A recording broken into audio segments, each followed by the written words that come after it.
तीन शहर, तीन लड़कियां और तीन खौफनाक वारदात।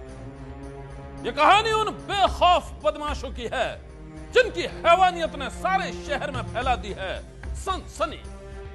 सबसे पहली दास्तान उस लड़की की जिसके साथ कैमरे के सामने किया गया बलात्कार और फिर तबाह कर दी गई उसकी जिंदगी।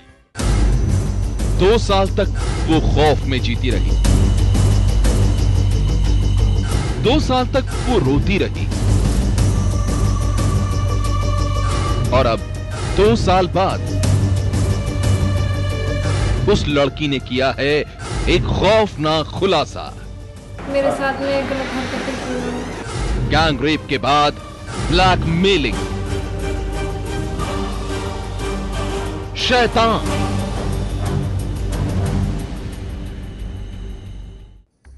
दो साल कम नहीं होते और इतने दिनों तक वो लड़की खौफ में जीती रही। गैंग रेप की खौफनाक वारदात के बाद हर दिन घुटती रही। जिन शैतानों ने उस लड़की के साथ बलात्कार किया था वो हर रोज उसे ब्लैकमेल करती रही और जब उस लड़की का जीना मुश्किल हो गया तो वो खामोश नहीं रह पाई और अब उसने पहली बार तोड़ी है अपनी चुप्पी। मैं बैंक के कार्य के लिए आई थी, वहीं से मुझे उठा के लेके गए, गजेंद्र नाम है लड़के का, और फिर मुझे गन्ने के खेत में ले जाया गया। उसी के करीब पास ही में जंगल के मेरे 2-3 थप्पड़ मारे और उसके बाद डर के मारे मैंने कुछ कहा भी नहीं और फिर मेरे साथ में गलत हरकतें। मुरादाबाद की रहने वाली इस लड़की की खौफनाक आपबीती सुनकर आप कांप जाएंगे। 2 साल पहले जब ये एक जरूरी काम से घर से निकली थी तब इसी जगह ये एक खौफनाक वारदात की शिकार बन गई। अगवा करने के बाद कुछ लोगों ने इसी जगह पर इसके साथ जोर जबरदस्ती की और फिर बलात्कार के बाद बना ली इसकी अश्लील फिल्म। इस लड़की की माने तो बलात्कार के बाद उन लोगों ने इसे बदनाम करने की धमकी देकर खामोश कर दिया। ये चुप रही और इसके साथ बलात्कार करने वाले शैतान इसे ब्लैकमेल करते रहे, हर दिन इसे डराते रहे, धमकाते रहे। 2 साल तक आपको ब्लैकमेल करते रहे वो? जी। इस लड़की की माने तो इसके साथ गैंग रेप करने वाले वो शैतान कैमरे में कैद बलात्कार की तस्वीरों को दिखाकर पूरे 2 साल तक इसे ब्लैकमेल करते रहे। इसी बीच इसकी शादी भी हो गई, लेकिन ब्लैकमेलिंग का वो सिलसिला थमा नहीं। ये बलात्कार करने वाले उन शैतानों के आगे लाचार थी, मजबूर थी। लेकिन हद तो तब हो गई जब उन शैतानों ने बलात्कार के बाद उस एमएमएस को एक सोशल नेटवर्किंग वेबसाइट पर डाल दिया और ये पूरे इलाके में बदनाम हो गई। घर वाले सन्न थे और ये लड़की अपनी तबाही पर आंसू बहा रही थी। ऐसा हुआ था शुरू में, लड़की को जो है कुछ लोगों ने जबरदस्ती उठा के क्रमबद्ध उसके साथ बलात्कार करा, उसकी वीडियो क्लिप बना ली और उसके बाद जो है वो वीडियो क्लिप लड़की को उन्होंने ब्लैकमेल करना चाहा। लड़की को जब ब्लैकमेल नहीं कर पाए तो वीडियो क्लिप उन्होंने सार्वजनिक कर दी। इस लड़की के मुताबिक एक सोशल नेटवर्किंग साइट पर अपलोड किए गए इसके बलात्कार की तस्वीरों की ये कहानी जब इसके पति तक पहुंची तो उसने भी इससे नाता तोड़ दिया। उन शैतानों की करतूतों की वजह से इसकी पूरी दुनिया तबाह हो गई थी। आखिरकार इसने उन बदमाशों को सजा दिलाने का फैसला किया और फिर 2 साल बाद पहली बार तोड़ी अपनी खामोशी। मैं बैंक के कार्य के लिए आई थी, वहीं से मुझे उठा के लेके गए, गजेंद्र नाम है लड़के का, और फिर मुझे गन्ने के खेत में ले जाया गया। उसी के करीब पास ही में जंगल के मेरे 2-3 थप्पड़ मारे और उसके बाद डर के मारे मैंने कुछ कहा भी नहीं और फिर मेरे साथ में गलत हरकतें की। 2 साल तक आपको ब्लैकमेल करते रहे वो? जी। गैंग रेप की शिकार बनी इस लड़की की ये खौफनाक आपबीती सुनकर पुलिस वाले भी सन्न रह गए और फिर पुलिस ने 7 आरोपियों के खिलाफ मामला दर्ज कर लिया। ये जो घटना ये वो महिला बता रही है वो 2.5 साल पुरानी है और इस 2.5 साल में उन्होंने पुलिस को कोई कंप्लेंट नहीं की। कल उन्होंने जो कंप्लेंट की है उसमें आवश्यक कार्रवाई जरूर की जाएगी। पुलिस का कहना है कि वो इस मामले की संजीदगी से जांच कर रही है। आरोपियों को पकड़ने का हर मुमकिन प्रयास किया जा रहा है, लेकिन गिरफ्तारी के डर से वो कहीं छुप गए हैं। इलाके के लोग भी इस खौफनाक वारदात के सामने आने के बाद सन्न हैं। अब हर कोई यही चाहता है कि गैंगरेप की शिकार बनी इस लड़की को मिले इंसाफ। सनसनी के लिए मुरादाबाद से उबैदुर रहमान की रिपोर्ट। यह दास्तान भी एक लड़की की है, एक ऐसी लड़की की जो अपने एक रिश्तेदार के बुलाने पर उसके घर गई थी और फिर वहीं बन गई एक खौफनाक वारदात की शिकार।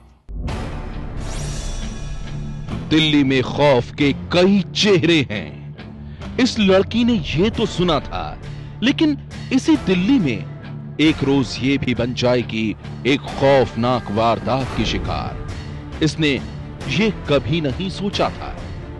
जी हां, अपनी मां के साथ थाने के चक्कर लगा रही इस लड़की की आप बीती सुनकर आप सन्न रह जाएंगे। इस लड़की के साथ बलात्कार हुआ है और आरोपी भी कोई और नहीं बल्कि इसी का एक रिश्तेदार है। वही रिश्तेदार जिसने एक जरूरी काम के बहाने इसे अपने घर में बुलाया और फिर बदरंग हो गई इसकी दुनिया। उसके बाद दरवाजा लगाया, दरवाजा क्यों लगाया तो मेरे से कुछ नहीं। फिर मुझसे बोले कि अंदर से मुझे कपड़े निकाल के दें, तो मैं अंदर गई कपड़े निकालने के लिए। अंदर का दरवाजा अलमारी का कवर्ड खोल रही हूँ, उतने में अंदर वाला भी दरवाजा लगा लिया और जब मैं चिल्लाने लगी तो मुझे पलंग पे ढकेल दिया और मेरा मुंह चिल्लाने लगी तो मैं तकिए से मुंह दबा के बोले कि अगर चिल्लाएगी तो तेरे भाई को जान से मार दूंगा, तेरा भाई यहाँ ही रहता है। तो मेरे सगे होके ऐसा क्यों करे, तेरा सगा नहीं, मैं तेरा सोते वाला। मेरा मुंह दबा के मैं कुछ नहीं कर पाई। भाई की धमकी से मेरे साथ उल्टी सीधी हरकत चालू कर दी और उसके अंदर मुझे वॉशरूम में बंद कर दिया। इस लड़की की मां ने तो अपने रिश्तेदार की धमकी की वजह से ये डर गई थी और इसलिए बलात्कार की उस खौफनाक वारदात के बाद बलात्कार की वजह से जब इसकी तबीयत बिगड़ गई तो इसने अपनी मां को सब कुछ बता दिया। घर वालों ने पुलिस से शिकायत की और फिर आरोपी रिश्तेदार के खिलाफ पुलिस ने मामला दर्ज कर लिया। तो बड़ी बेटी ने इससे पूछा, मेरी छोटी बेटी से, तो ने बताया कि मेरे जो बाजी से कहा अपनी दीदी से कि मेरे साथ कमरे में बंद करके मुझे ऐसा बहाने से बुला लिया था और बुला के दरवाज़ा बंद कर दिया और मेरे साथ में मेरे कपड़े उपड़े उतार के गलत हरकत करी और मैं जब चिल्लाने लगी तो मेरा मुंह तकिए से दबा दिया और धमकी देने लगा कि मैं तेरे भाई को जान से मार दूंगा अगर जो तूने किसी से कुछ। इस महिला का कहना है कि इसकी बेटी के साथ 17 मार्च को बलात्कार हुआ था। शिकायत करने पर पुलिस ने 6 जुलाई को आरोपी के खिलाफ मामला दर्ज किया, लेकिन इसके बाद ही दिल्ली पुलिस हाथ पर हाथ धरकर बैठ गई। उसने आरोपी के खिलाफ कोई कार्रवाई नहीं की और वो आजाद घूम रहा है। बयान भी हो गए कोर्ट में, जज के सामने भी बयान दे दिए लड़की ने। इन्होंने कहा था कि जज के सामने बयान होंगे, जब लड़के को अरेस्ट करेंगे तो जज के सामने भी बयान हो गए। अच्छा, मेडिकल के लिए एम्स मेडिकल ले गए थे, मेडिकल रिपोर्ट भी आ चुकी है लड़की की।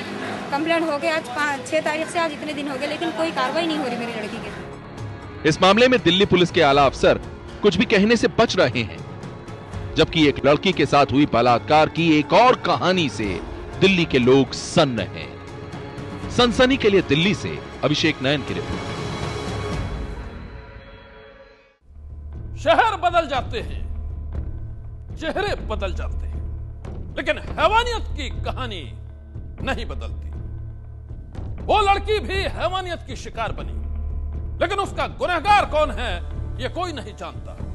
पुलिस को मिली है तो सिर्फ उसकी लाश। गुरुवार रात इलाहाबाद के जॉर्ज टाउन इलाके में एक लड़की की लाश मिलने से सनसनी फैल गई। लड़की की लाश एक अपार्टमेंट के पीछे पड़ी थी। खबर मिलने के बाद फौरन ही पुलिस भी मौके पर पहुंच गई। सामने यहाँ पे देखा कि एक बॉडी पड़ी हुई थी, एक लड़की की जिसके नंगे बदन थे और उसके बाद हम लोगों ने पुलिस को सूचित किया। पुलिस के मुताबिक मृतक लड़की की उम्र करीब 17 से 18 साल की है। उसके बदन पर जगह जगह जख्म के निशान हैं और उसके कपड़े भी पास पड़े हुए थे। पुलिस ने लड़की की लाश को पोस्टमार्टम के लिए भेज दिया है, लेकिन उसकी पहचान नहीं हो पाई है। पोस्टमार्टम में हम लोग डॉक्टर की ये भी सलाह लेंगे क्या बच्चे के साथ कोई दुष्कर्म तो नहीं हुआ है, और उसी आधार पर विवेचना हमारी चलेगी। और पहली हमारी प्राथमिकता है लड़की की किसी तरह पहचान हो जाए, ताकि ये पता चल सके कि किन लड़कों के साथ ये चली थी, घर से चली थी, या किसी ने इसका अपहरण किया था, या कोई अन्य रंजिश थी क्योंकि प्रथम दृष्टया गला घोंटकर हत्या करना इसमें पाया जा रहा है। पुलिस को शक है कि हत्या से पहले लड़की के साथ जोर जबरदस्ती की गई होगी, लेकिन लड़की की शिनाख्त के बगैर कातिलों तक पहुंचना मुश्किल है। पुलिस मामले की छानबीन में जुटी है।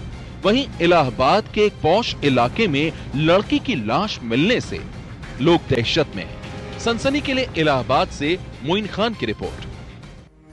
पहले नजरें मिली और फिर प्यार हो गया। बात वादे कस्मों से आगे बढ़ी तो प्रेमी अपनी प्रेमिका के साथ शादी के ख्वाब भी देखने लगा। लेकिन इससे पहले कि उसकी यह हसरत पूरी हो पाती, बदले हालात ने प्रेमिका को भी बदल दिया। और इसके बाद जो हुआ उसकी कहानी बेहद खौफनाक है। अगर तुमने मेरी बात नहीं मानी तो मैं तुम्हारे पूरे परिवार की जिंदगी तबाह कर दूंगा। अगर तुम्हारे घर में कोई भी मिल गया तो मैं धमाका मचा दूंगा। और बस इतने ही कही थी हमने। अगर तूने अपनी बेटी की शादी मुझसे नहीं की तो मैं उसकी जिंदगी मिटा डालूंगा। कि ऐसा नहीं आवेगी तुझे मैं गोली मार दूंगा या किसी से उठवा लूंगा। तो ऐसा राज्य मना काबू आवेगी तो ऐसा आवेगी। मैं आ रहा हूँ। मिट्टी के तेल की कंटरी मेरे घर में रखी थी। माचिस किसी उसके जेब में पड़ी थी। वो भीतर बड़ा, उसने बालों की इस तरीके से हट्ठा दिया, कंटरी का तेल छिड़क कर उसने आग लगाकर फरार हो गया।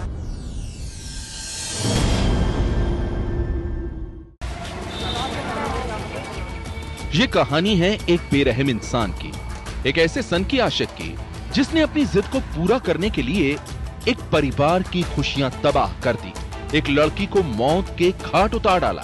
उस लड़की को जिंदा आग के हवाले कर दिया जिसके साथ उसने कभी जीने मरने की कस्में खाई थी। लेकिन अब उसी के कत्ल के इल्जाम में वो फरार है। ये दास्तान है बिजनौर के रहने वाले मिंटू और सुहानी की। दरअसल सुहानी की बड़ी बहन संतरेज की शादी मिंटू के भाई मोनू से तय हुई थी। दोनों की सगाई हो चुकी थी और इसी सगाई में बड़ी बहन के होने वाले देवर मिंटू के साथ सुहानी की मोहब्बत की भी शुरुआत हो गई। दोनों फोन पर बातें करते, साथ घूमते फिरते।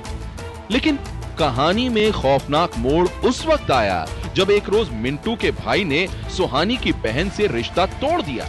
सुहानी के घर वालों का कहना है कि मिंटू के भाई मोनू ने सगाई के बाद उनसे दहेज की मांग की थी जिसे वो पूरा नहीं कर पाए और फिर उसने शादी से इनकार कर दिया। उसके बाद उसका छोटा भैया कहता कि ऐसा तेने बड़ी को नहीं दी, छोटी को हम तेरी जबरदस्ती लाऊंगा मैं अपने लिए। सुहानी मेरी नु कहती है कि मेरी जब बड़ी लड़की मेरी बहन की बड़ी की नहीं हो रही तो मैं तुझसे शादी कैसे कर लूंगी। कि ऐसा नहीं आवेगी तुझे मैं गोली मार दूंगा या किसी से उठवा लूंगा। दहेज की मांग के चलते सुहानी की बहन का रिश्ता टूट गया। लेकिन दोनों परिवारों के बीच हर रिश्ते के खत्म हो जाने के बाद भी मिंटू सुहानी के पीछे पड़ा रहा। वो उस पर शादी करने के लिए दबाव बनाता रहा और जब सुहानी ने उससे शादी करने से साफ मना कर दिया तो वो बौखला गया। और फिर एक दिन नफरत की आग में जल रहा मिंटू सुहानी को घर पर अकेला देखकर उसके घर में घुस गया और फिर वहां पर उसने मिट्टी का तेल छिड़क कर सुहानी को आग के हवाले कर दिया।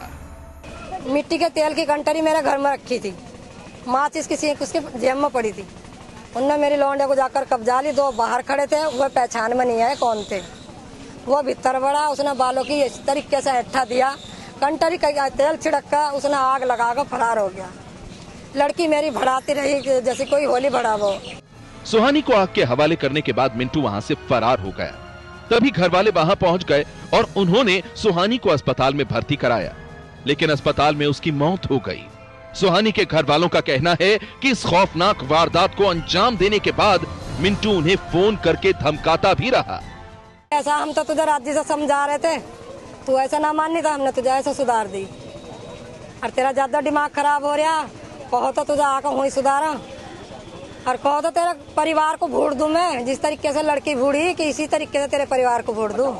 सुहानी के घर वालों के बयान के आधार पर बिजनौर पुलिस ने मिंटू और उसके दो साथियों के खिलाफ हत्या का मामला दर्ज कर उनकी तलाश शुरू कर दी। उस अभियोग को 302/306 में ऑर्डर करके और हमने जो है जो आरोपी था, आरोपी को हमने पकड़ लिया है और उसे गहन पूछताछ चल रही है और इसमें जो है जो तथ्य आएंगे उनके हिसाब से कार्रवाई की जाएगी।